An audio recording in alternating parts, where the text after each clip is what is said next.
নিমফুলের মধু আজকের পর্বতে দেখা যাবে যে পর্ণা চলে আসে ফ্রেশ হওয়ার জন্য ঘরে। আর অন্যদিকে সুইটি মনে মনে ভাবে যে কিভাবে পর্ণাকে জব্দ করবে। তখনই মনে পড়ে যায় ঈশার কথা। ঈশা তাকে বলেছিল, একটা বুদ্ধি দিয়েছিল ঈশা বলেছে যে তুমি পর্ণাকে সব কিছু মনে করানোর চেষ্টা করবে, আর তাহলেই আমাদের সব কাজ হাসিল হয়ে যাবে। কিন্তু এইদিকে সুইটি ভয় পায় যে যদি পর্ণার সব কিছু মনে পড়ে যায়। অন্যদিকে পর্ণার মেয়ে খুব মন খারাপ হয়ে থাকে, বাবার সঙ্গে চলে আসে। আর এইদিকে সুইটি বাড়ি খুব চেঁচামেচি শুরু করে দেয়, বলে ওগো শুনছো, আমি তোমার জন্য অপেক্ষা করছি, তুমি ঘরের মধ্যে কি করছো, বেরিয়ে আসো। আর বাড়ির সবাই মিলে ওকে বলে যে তুমি একদম বাড়াবাড়ি করবে না, তাহলে কিন্তু তোমার ঝেঁটিয়ে বিদায় করে দেবো বাড়ি থেকে।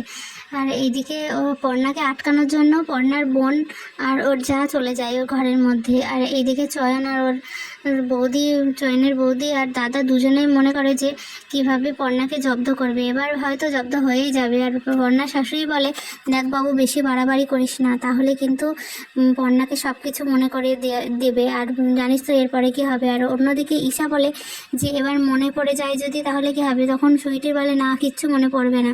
পর্ণার মেয়ে খাবার খেতে চায় না, তখন পর্ণা এসে ভুলিয়ে ভালিয়ে তাকে খাবার খাওয়ানোর চেষ্টা করে, সে খেয়েও নেয়।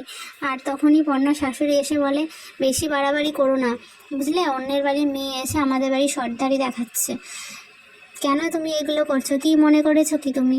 আর ওইদিকে ঠাকুমা শাশুড়ি বলে, না বৌমা, বেশি তুমি বাড়াবাড়ি করছো, কেন তুমি ওর পিছনে পড়ে আছো সেই থেকে, কেন তুমি বুঝতে চাইছো না। এদিকে পর্ণার শাশুড়ি বলে যে তুমি ল্যাপটপটা টেবিলের ওপরে রেখে ওকে খাওয়ালে, তারপরে আবার ওই টেবিলেই এই ল্যাপটপটা বা চৌকির ওপরে রাখলে, সব তো এটো কাটা হয়ে গেল, এবার কি হবে। আর পর্ণার ভাই বলে, দিদি আগে থেকেই তার কাটা ছিল, এখন তো বিয়ের আগে আরও বেশি তার কাটা ছিল, এবার কি হবে।